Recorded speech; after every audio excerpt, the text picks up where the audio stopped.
사랑하는 가족 여러분, 또 새로운 한 주간의 첫날입니다.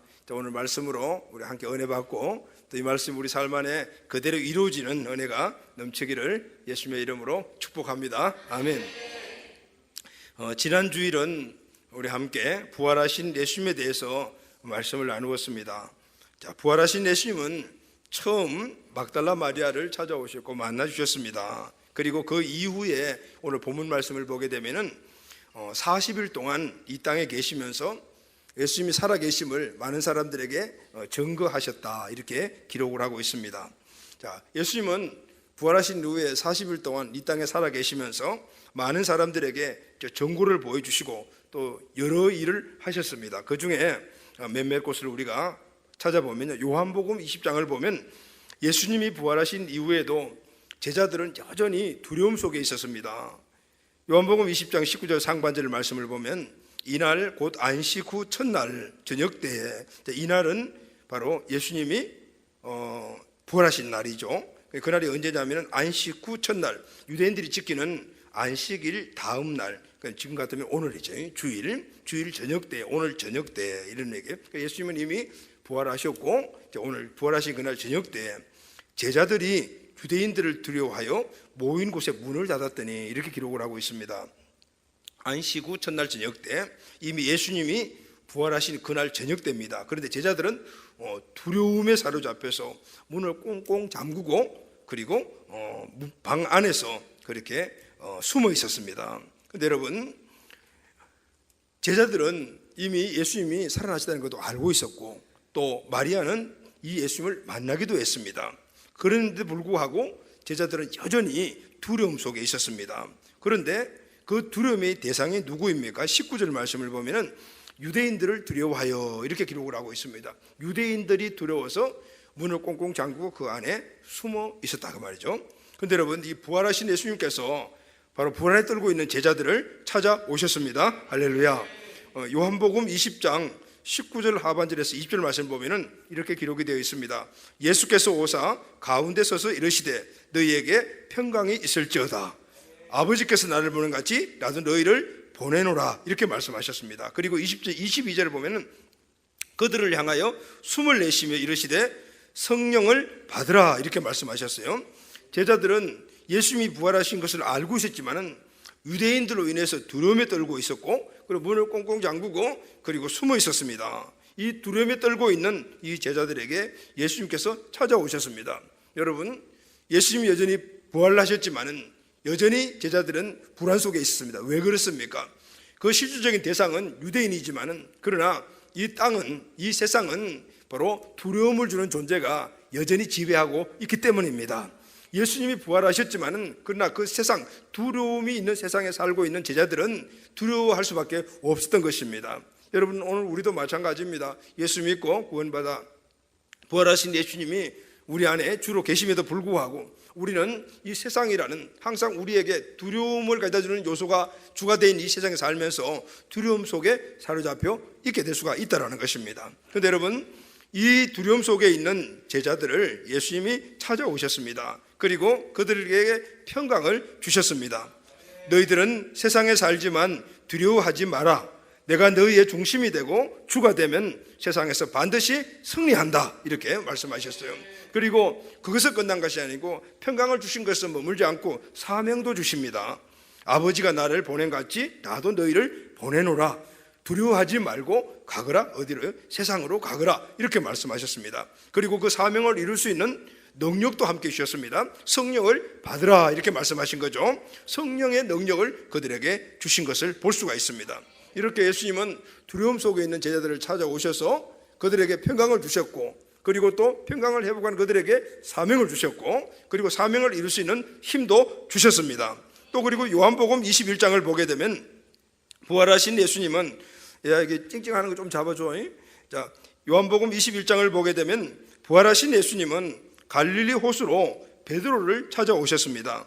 베드로는 다른 제자들과 함께 갈릴리 고향으로 돌아가서 고기 잡는 본업으로 다시 돌아가 버렸어요.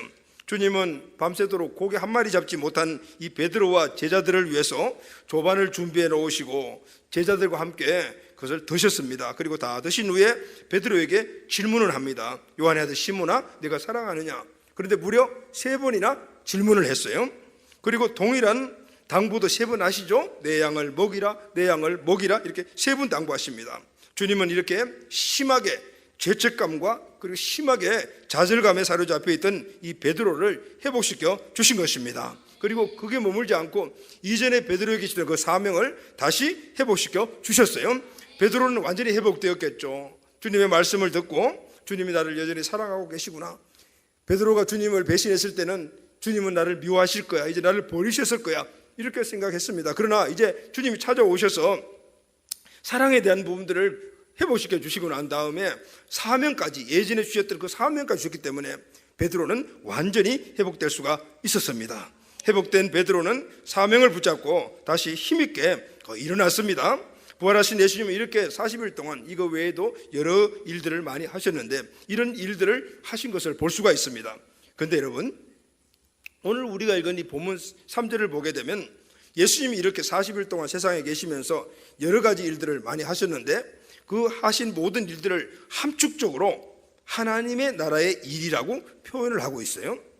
예수님은 40일 동안 이 땅에 계시면서 여러 가지 많은 일을 하셨는데 그 일이 바로 하나님의 일이라고 하셨어요. 다시 말하면 40일 동안 여러분 이제 예수님은 성천하시면 이 땅에 다시 없으시죠. 그러니까 마지막으로 40일 동안 그 주어진 기간 동안에 한 모든 일들은 핵심적인 일, 예수님이 3년 반 동안 행했던 일들을 함축했던 일이라고 이야기할 수가 있어요. 그 일들을 여러 가지 일들을 하셨는데 그것을 함축적으로 한마디로 하신 말씀이 하나님 나라의 일을 말씀하셨다라고 말합니다. 할렐루야. 자, 그럼 여러분, 예수님이 40일 동안 이 땅에 계시면서 하신 하나님 나라의 일의 말씀은 뭘 이야기하는 것일까요? 하나님 나라의 일이라는 그러면 무엇일까요? 그리고 또 하나는 하나님 나라는 무엇입니까? 자, 오늘은 부활하신 예수님께서 성천하시기 전에 하신 그 일, 하나님 나라의 일과 그리고 제자들에게 주신 그 사명에 대해서 함께 연관성을 가지고 생각해 보도록 하겠습니다. 오늘 이 말씀이 오늘 이 땅에 살아가고 있는 우리들에게 주신 하나님의 말씀인데 바로 우리 교회와 우리 신앙인들의 보물입니다. 이것이 바로 우리의 삶이 되어야 된다는 것을 말씀해 주고 있습니다. 가장 중요한 이 말씀 우리 마음속에 잘 새기는 시간이 되시기를 예수님의 이름으로 축복합니다. 아멘. 자, 그럼 여러분, 예수님이 하신 하나님의 나라인데 하나님 나라는 무엇을 의미합니까? 오늘 본문 3절 말씀을 보면은 그가 고난 받으신 후에 또한 그들에게 확실한 많은 증거로 친히 살아계심을 나타내서 40일 동안 그들에게 보이시며 하나님 나라의 일을 말씀하시니라, 이렇게 말씀하셨죠. 예수님은 부활하신 후 40일 동안에 이 땅에 하신 일이 바로 하나님 나라에 관한 일이셨어요. 여러분, 하나님 나라라는 이 말은 헬라어로 바실레이아라는 단어를 사용했는데 사복음서와 그리고 또 사도행전은 한 60회 이상이 나옵니다. 이 바실레아라는 말이 60회 이상이 사용되고 있습니다. 또 이 중에 누가복음과 사도행전에는 38회가 사용되고 있습니다. 그러니까 반 정도 이상이 누가복음과 사도행전에 사용되고 있는 것이죠. 누가복음과 사도행전은 그래서 하나님 나라의 이 개념이 큰 비중을 차지하고 있음을 알 수가 있습니다. 여러분, 누가복음은 누가 기록했습니까? 누가복음과 사도행전은 누가 기록했냐면 누가가 기록했습니다. 이 누가복음은 하나님 나라의 시작이라는 측면, 여기에 중점을 맞춰 기록을 했고, 사도행전은 이 시작된 하나님 나라가 확장되어 나가는 이 과정을 그린 것이 바로 사도행전입니다.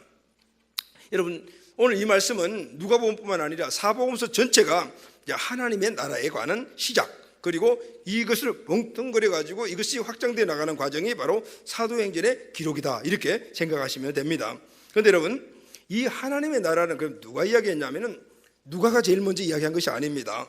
이 하나님 나라에 관한 이야기는, 말씀은 이미 구약의 선지자들이 이미 이 말씀을 예언을 했습니다. 가장 대표적인 분이 누군가 하면은 바로 이사야 선지자입니다. 이사야 9장 1절에서 7절 말씀을 보게 되면 전에 고통받던 자들에게는 흑암이 없으리로다. 다시 말하면 많은 사람들이 흑암 속에 고통을 받고 있었다. 그런데 앞으로 흑암이 없어질 것이다. 흑암에 행하던 백성이 큰 빛을 보고 사망의 그늘질 땅에 거주하던 자에게 빛이 비치도다. 그래서 사망의 그늘질 땅에 거주하던 사람들에게 빛이 비춰진다. 이게 바로 하나님 나라가 오면 이런 역사가 일어난다는 것이죠. 그리고 주께서 이 나라를 창성하게 하시고 그 즐거움을 더하게 하십니다. 이 나라는 계속해서 왕성하게 성장해 나가는 나라이며 그 안에 본질적인 것이 기쁨과 평강이라는 것입니다. 자, 그러면은 하늘나라의 본질이 뭐냐면은, 이사야 선지자가 말하는 본질이 뭐냐면은 고통이 없고 흑암이 없고 사망이 없고, 이 나라는 항상 번성번영해 나가며 그리고 그 본질은 기쁨과 평강이다. 이렇게 할렐루야. 이게 바로 하나님의 나라입니다. 그러면은 이 하나님의 나라는 어떻게 시작되었는가? 6절 말씀을 보게 되면은 한 아기가 우리에게 낳고 한 아들을 우리에게 주신 바 되었는데, 한 아기로부터 시작이 되었다. 그는 어깨에 정사를 메었고 그의 이름은 기묘자라 모사라 전능하신 하나님이라.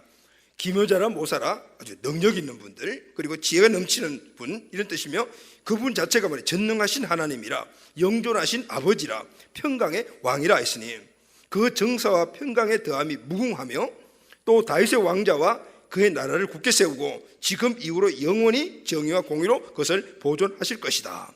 이렇게 고통이 없고 흑암이 없고 사망이 없고 그리고 창성해 나가며 항상 평강이 넘치는 이 나라는 누구에서부터 시작이 되느냐? 한 아기에서부터 시작이 되었다. 그 아기가 베들레헴에 태어나신 예수님이에요. 할렐루야. 예수님이에요.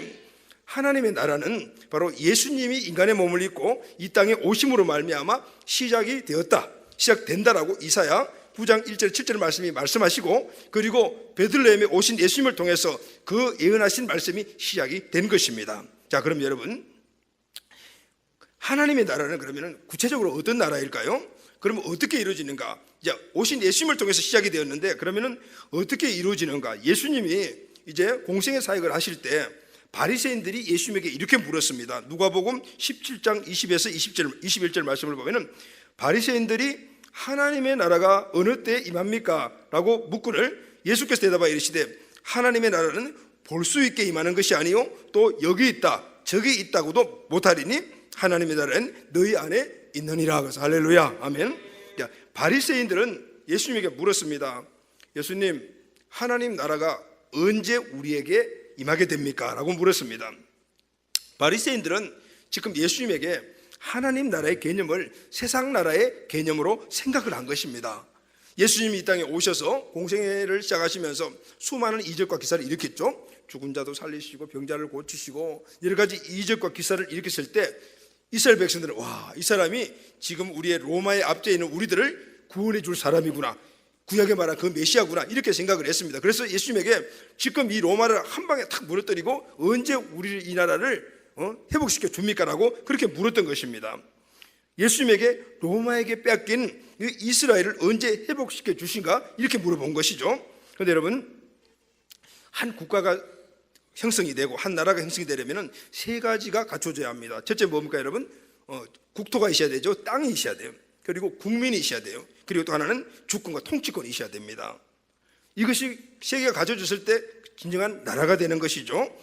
예수님 당시에 이스라엘은 땅도 주권도 백성들도 모든 것들을 로마에게 다 뺏겨버렸습니다. 그들은 아무것도 없고 땅도 자기 것이 아니고 주권도 없었고 백성들 자체도 로마 시민들이 돼요. 유대인들은 이적과 기사를 나타내시는 예수님의 능력을 보고 예수님이야말로 이렇게 지금 보이는 이 나라를 회복시켜 주겠다, 이렇게 생각을 했던 것입니다.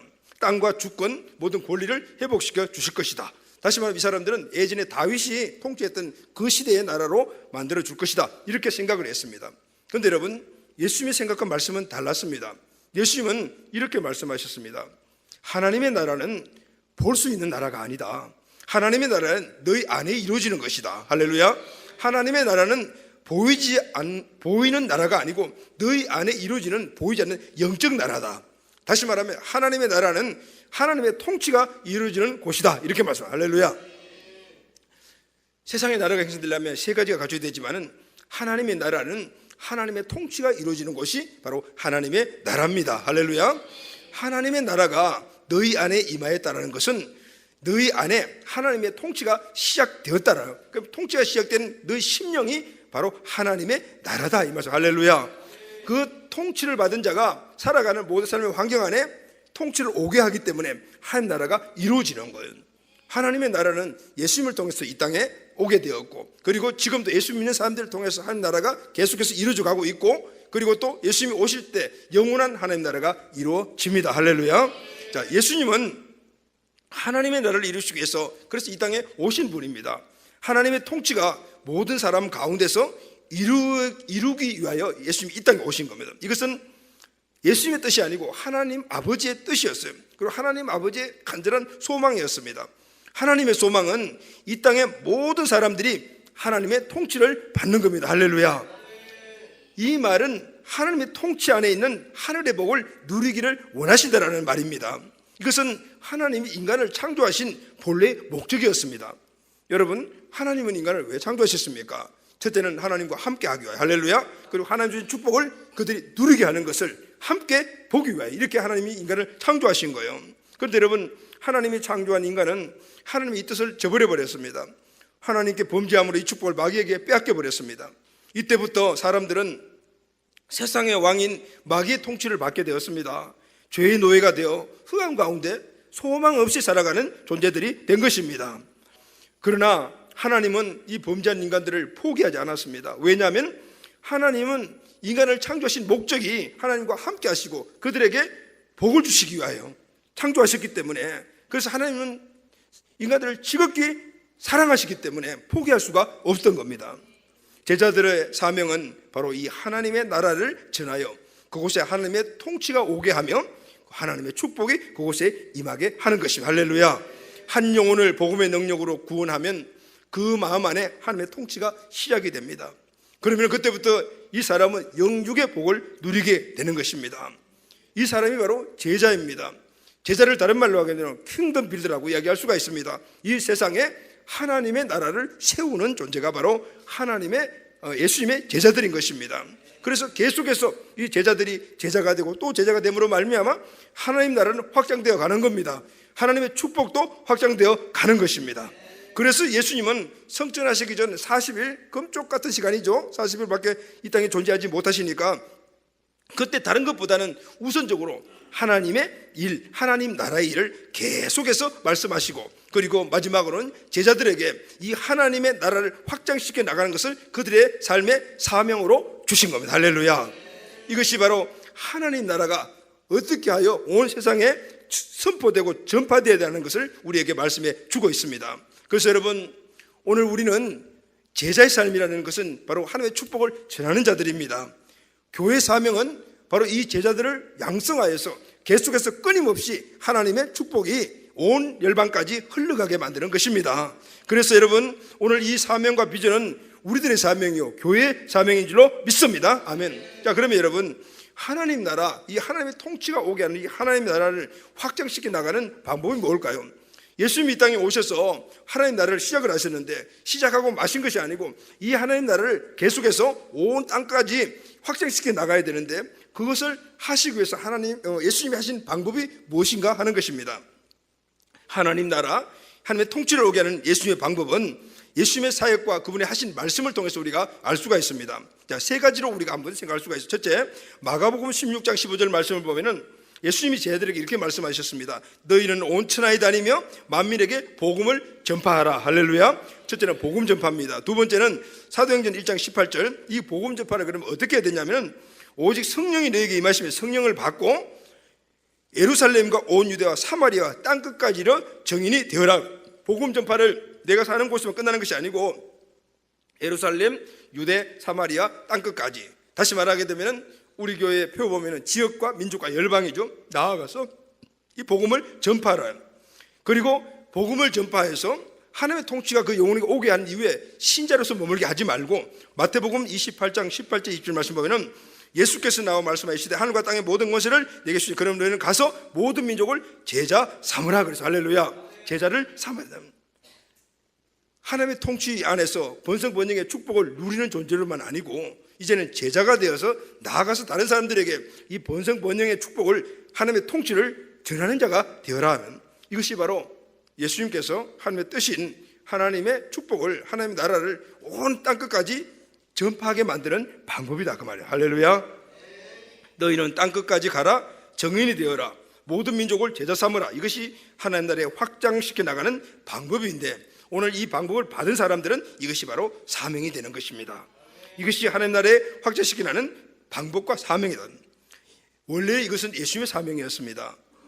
예수님이 이 땅에 오셔서 모든 인류를 구원할 수 있는 그 십자가의 대속 사건을 이루셨습니다. 그리고 그 축복을 이제 열방의 모든 영혼들에게 나눠주기 위하여 12명의 제자를 양육하시고, 그리고 때가 되어 그들을 파송하시고 제자들에게 그 비전을 위임하신 것입니다. 하나님은 이 비전을 위해서 이 땅에 교회를 세우셨습니다. 영혼을 구원하고 제자를 양성하는 그 기관으로 이 땅에 교회를 세운 겁니다. 영혼 구원과 제자를 세우기 위하여 그 기관이 바로 교회입니다. 그래서 하나님의 확장은 개인의 비전인 동시에 교회의 비전이 되는 것입니다. 그래서 하나님의 확장은 세상에 존재하는 모든 교회들의 비전이 되는 것입니다. 영혼 구원은 단지 전도하는 어떤 일개 부서의 일이 아니고, 교회가 세워진 존재 목적이 전도하고 영혼 구원하고 제자를 세워서 계속 하나님을 확장시켜 나가는 것이 교회가 존재하는 목적인 것입니다. 주님께서는 당신이 이루신 위대한 일을 우리와 우리 교회에 위임하신 줄로 믿습니까? 너희는 가라, 예루살렘과 유다와 사마리아 땅까지 가라. 가서 예수 그리스도의 십자가와 부활의 정인으로서 모든 민족을 제자 삼으라. 한 나라를 확장시켜 나가라. 그래서 여러분, 우리는 가야 하는 겁니다. 민족을 넘어서 열방까지 가야 합니다. 가서 영혼을 구원하고 제자를 삼아야 합니다. 계속해서 교회를 세워 이 일을 이루어가야 하는 것입니다.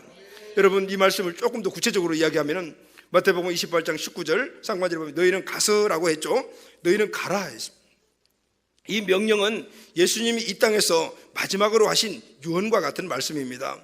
예수님의 사역의 결론입니다. 이 일을 하기 위해서 예수님이 이 땅에 오셨기 때문입니다. 예수님은 제자들을 부르시고 3년 반 동안 동구동락하면서 그들을 양육하셨습니다. 그리고 마지막 당부가 바로 이겁니다. 가거라. 갈래? 갈 수 있겠니? 이렇게 안 물었습니다. 명령하셨습니다. 무조건 가거라. 사명이다. 왜냐하면 이 사명은 너무 중요하기 때문입니다. 더 중요한 것은 이것은 하나님 아버지의 뜻이기 때문이었습니다. 모든 인생들이 축복을 누려야 하기 때문입니다. 그래서 권고가 아니고 명령을 하신 것입니다. 제자들은 주님의 이 명령을 자신의 비전으로 삼았습니다. 우선순위로 삼았습니다. 생명 걸고 그것을 지켜나갔습니다. 순종으로 나간 제자들 앞에 어려움이 있었을까요? 없을까요? 당연히 있습니다. 그럼에도 불구하고 그들은 생명을 내놓은 것을 두려워하지 않고 나갔습니다. 왜 그런지 아시죠? 생명 걸었기 때문입니다. 그리고 죽은이 생명 자신이 살아났기 때문입니다. 가라, 떠나라. 주님의 이 말씀에 따르기 위해서는 결단과 순종이 필요합니다. 그런데 여러분, 저나 여러분들, 우리 모든 사람들은요, 떠나는 것을 싫어합니다. 안주하고 싶어 합니다. 평안을 누리기를 원하는 것이, 그것이 모든 사람들의 대부분의 생각들입니다. 성경의 대표적인 사례가 바로 예루살렘 초대교회입니다. 예루살렘 교회는 막 부흥하자 그때부터 안주하기 시작했습니다. 사도행전 2장 46절 47절 말씀 보면 날마다 같이 하여 성전에 모이기 힘쓰고 집에서 떡을 떼며 기쁨과 순한 마음으로 음식을 먹고 하나님을 찬미하니, 이렇게 기록하고 있죠. 초대교회 예루살렘 교회 공동체의 모습입니다. 매일 모였습니다. 그러니까 정들었죠. 좋아하는 것들 다 있어요. 세리가들이 모여서 찬양하고 예배 드리고 삶을 나누고 기도하고 밥 먹고, 그러니까 감동이 있고 너무너무 재밌습니다. 그러니 우리만 줬소. 이게 줬소. 도전은 싫고, 도전은 또 힘든 일들을 해야 되니까 싫고 그냥 안주하고 싶었습니다. 이렇게 안주하고 싶어하는 예루살렘 교회를 주님께서 흩어버리셨습니다. 사도행전 8장을 보면은 그날에 예루살렘에 있는 교회에 큰 핍박이 나니 사도 외에는 다 유대와 사마리아 모든 땅으로 흩어지니라. 여러분, 흩어지는 것은 원래 예수님께서 제자들에게 주신 사명이었습니다. 예루살렘 유대와 사마리아 땅까지 나가라. 나가지 않았고 안주했습니다. 그래서 오늘 주님은 핍박을 통해서 교회를 자동으로 흩어버리신 것입니다. 여러분, 가서 뭘 하라고 말씀하셨습니까? 모든 민족을 제자 삼으라고요.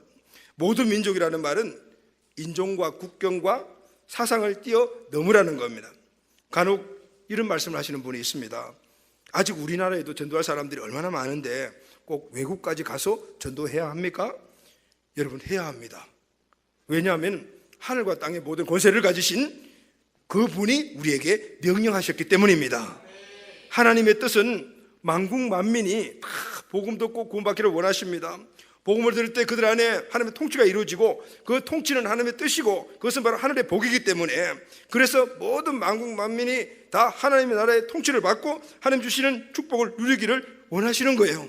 오늘 우리가 그렇게 선택받아서 그렇게 된 사람들입니다. 그래서 우리에게 제자의 사명을 주셔서 가라고 말씀하시는 거예요. 그래서 우리는 가야 합니다. 재정이 어려워도 인적 자원이 부족해도 힘이 좀 부쳐도 가야 합니다.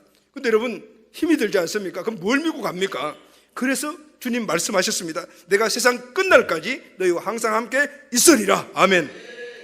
가서 모든 민족을 제자 삼는 일은 결코 쉬운 일이 아닙니다. 주님의 도우심이 절대적으로 있어야 가능한 일입니다. 그래서 주님께서 끝까지 오늘 제자 삼는 비전을 가지고 나아가는 자들과 교회는 함께 하실 것이라고 약속을 해주신 겁니다.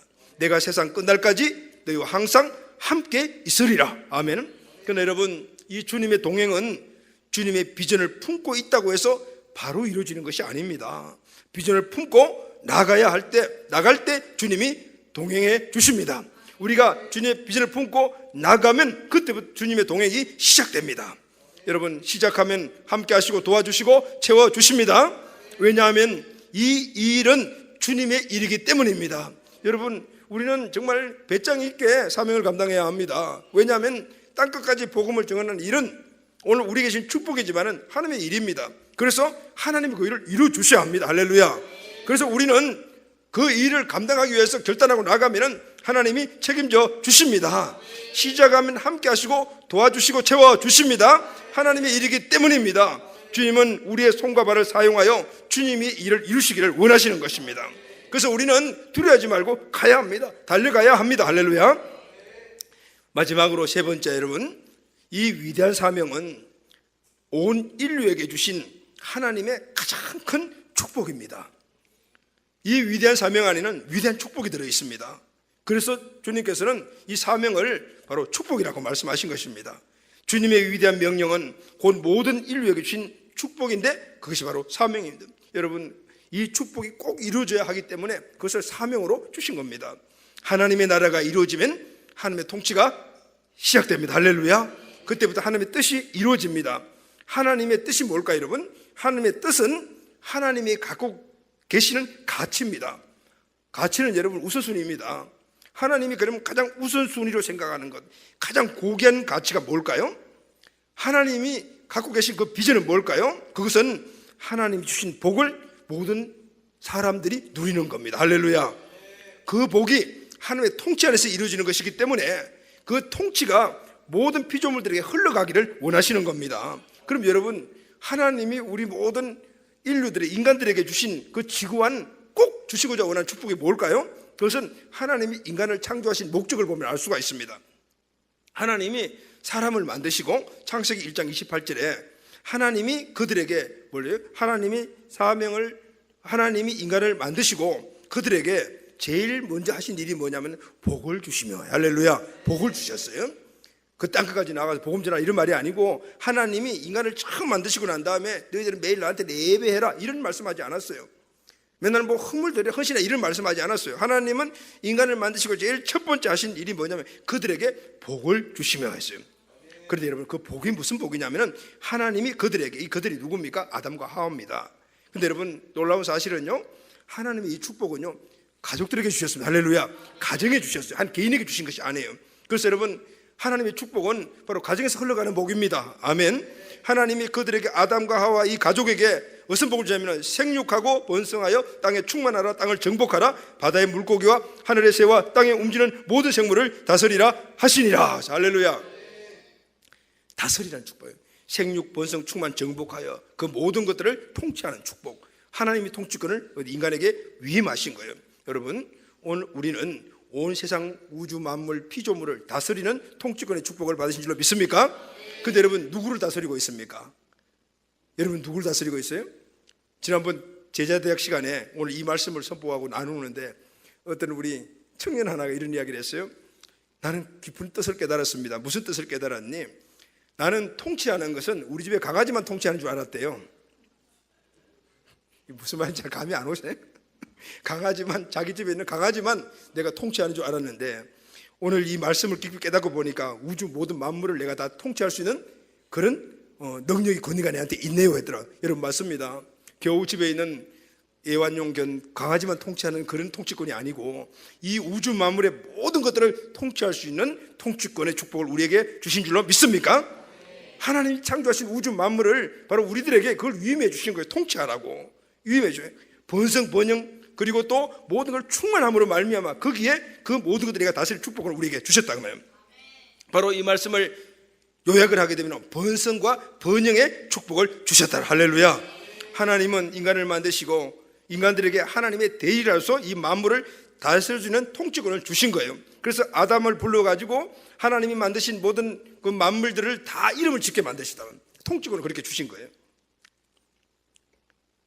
인류의 대표인 아담에게 이 축복을 주신 것은 아담을 통해서 일어나는 후손들에게도 다 이 축복을 주셨다라는 것을 말해주고요. 여러분 이 축복이 저와 여러분들에게 있습니다. 할렐루야. 그런데 여러분 아담과 하와가 범죄함으로 이 번성번영의 복이 세상의 왕 사단에게 빼앗겨버렸어요. 그때부터 인간은 마귀의 통치를 받게 됩니다.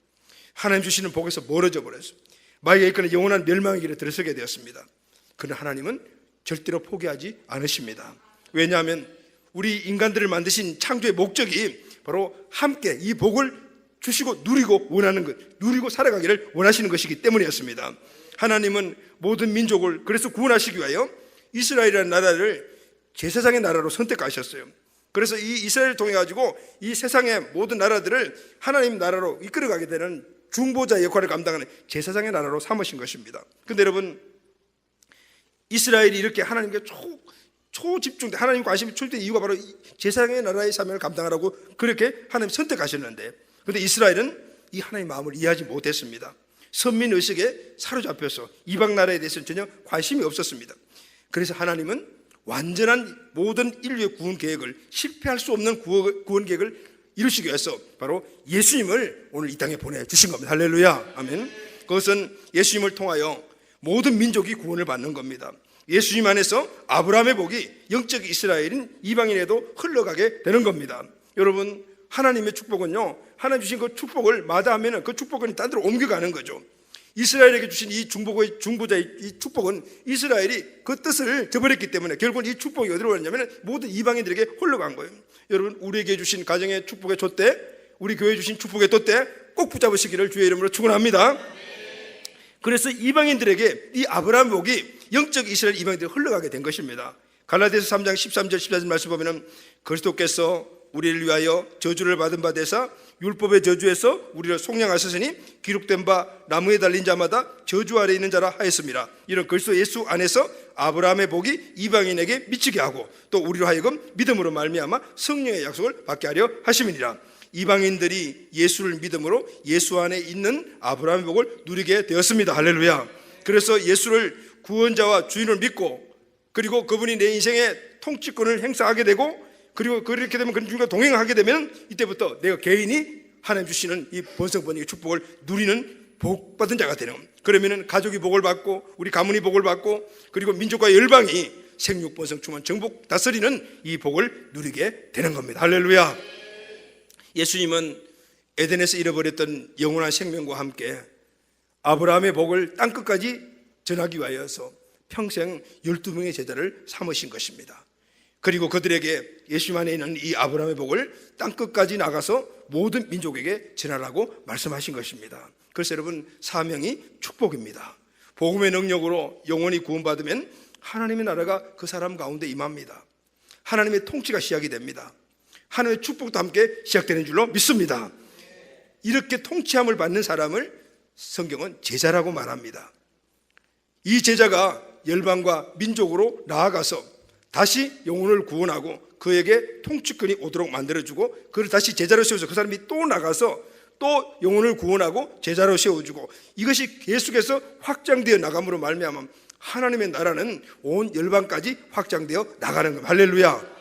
오늘 이 일을 감당하기 위해서 하나님이 이 땅에 세운 기관이 바로 교회인 것입니다. 그래서 제자가 되고 제자를 삼게 되면 하나님 나라가 계속 확장되어 가는, 한 영혼이 구원받고 제자가 되고 교회를 세우자면 하나님 나라는 계속해서 언제까지요? 주님 오시는 그날까지 계속해서 확장되어 나가게 돼요. 할렐루야. 그래서 여러분 예수를 믿으라, 이 말은 진짜 복음입니다. 세상에 이것보다 더 복된 소식은 없습니다. 그래서 그 어떤 일보다도 복음 전하는 일은 위대한 일입니다. 할렐루야. 그래서 복음 전파는 성도의 비전이고 교회의 사명입니다. 그래서 이 일을 감당하고 있는 교회가 하나님의 갈망입니다. 하나님의 생각뜻, 하나님의 모든 생각을 붙잡고 있는 것은 바로 한 영혼이 구원받고 하나님의 통치가 이루어지고 그가 하나님 주시는 번성번영의 축복을 누리며 그 일을 이루가는 교회가 흥왕하기를 원하는 것, 하나님의 생각입니다. 할렐루야. 아멘. 그래서 교회가 하나님의 갈망인 것입니다. 마태복음 28장 29절 말씀을 보면은 예수께서 나와 말씀하여 이르시되 하늘과 땅의 모든 권세를 내게 주셨으니 그러면 너희는 가서 모든 민족을 제자 삼으라. 내가 세상 끝날까지 너희와 항상 함께 있으리라. 이렇게 말씀하셨어요. 제자들은 이 복음의 위대함을 알고 있었습니다. 복음 안에 담긴 하나님의 뜻이 무엇인가를 알고 있었고 그 하나님의 뜻을 이루기 위해 이 땅에 예수님이 오셨다는 사실도 알고 있었고 예수님이 왜 자기들을 3년 6개월 동안 정성껏 그렇게 훈련시켜 제자로 삼았냐 그 이유도 알고 있었습니다. 그래서 그들은 복음을 생명처로 여겼습니다. 그 복음을 전파하는 그 일에 그래서 생명을 걸었던 것입니다. 왜냐하면 그것이 그들의 사명이었고 축복이었고 또 하나님 아버지의 뜻이었기 때문입니다. 여러분 오늘 이 하나님 나라의 일에 대해서 평생을 충성스럽게 살다 그 일을 이루고 간 가장 대표적인 분이 바로 사도 바울입니다. 사도 바울은 자신의 삶을 딱 두 가지로 이렇게 고백합니다. 사도행전 20장 24절 말씀 보면은 나의 달려갈 길과 주님께 받은 사명 곧 하나님 은혜의 복음 전가니를 마치려면은 나의 생명을 조금도 귀한 것으로 여기지 아니하노라. 할렐루야. 아멘. 은혜의 복음 전가라. 여러분 복음은 복음인데 은혜의 복음입니다. 여러분 복음은 율법이 아닙니다. 복음은 은혜입니다. 할렐루야. 복음 안에 우리 인생의 모든 문제들이 다 해결되어 있습니다. 다 해결됩니다. 우리가 아무리 많은 죄를 짓고 아무리 세상에 나아가서 세상 속에 살다 하더라도 오늘 이 은혜의 복음을 그것을 다 용납하십니다. 할렐루야. 그래서 일어나게 만들어주시는 것이 은혜의 복음입니다. 그래서 사도 바울은 평생을 이 은혜의 복음을 전가하는 일에 생명을 바쳤다라고. 또 하나가 있습니다. 골로새서 1장 24절 말씀 보면 내가 이제 너희를 위하여 받은 괴로움을 기뻐하고 그것이 남은 고난을 그의 몸된 교회를 위하여 내 육체에 쳐놓으라. 그는 영혼 구원의 목숨을 바칠 뿐만 아니라 그 영혼 구원을 이루며 그리고 제자를 세우는 교회를 세워나가는데 목숨을 걸었던 것입니다. 여러분 이것이 사명의 두 가지의 축입니다. 은혜 복음을 전가하는 일과 그 은혜 복음을 받은 자들이 은혜를 누리고 그리고 제자로 세워지게 만드는 바로 기관을 세우신 교회, 이것이 바로 오늘 우리가 이 땅에서 살아가야 될 비전과 사명인 것입니다. 그래서 여러분 우리 이렇게 고백해야 합니다. 오늘 부활하신 예수님이 40일 동안 땅에 계시면서 예수님의 전체적인 사역과 하나님의 뜻을 한마디로 요약하신 그 말씀, 그 바로 하나님의 나라. 할렐루야. 아멘. 그 하나님의 나라를 이룬 것이 바로 오늘 우리의 사명과 비전임을 깨닫고 이렇게 고백해야 합니다. 주님, 복음을 전하고 영혼을 살리고 제자로 삼는 일에 생명을 걸겠습니다. 주님, 우리 교회가 하나님의 갈망인 교회, 복음 전하는 교회가 되게 하여 주시옵소서. 주님, 나를 통해 우리 교회를 통해서 하나님 나라가 확장되게 하여 주시옵소서. 이것이 주님의 뜻이요 예수님이 하신 일이며 제자들과 사명이 위임받은 일이며 오늘 우리에게 주신 사명입니다. 이를 위하여 우리 함께 든든하게 이 땅에 함께 교회를 세워나가는 우리 온 가족들 다 되시기를 예수님의 이름으로 축복합니다. 아멘.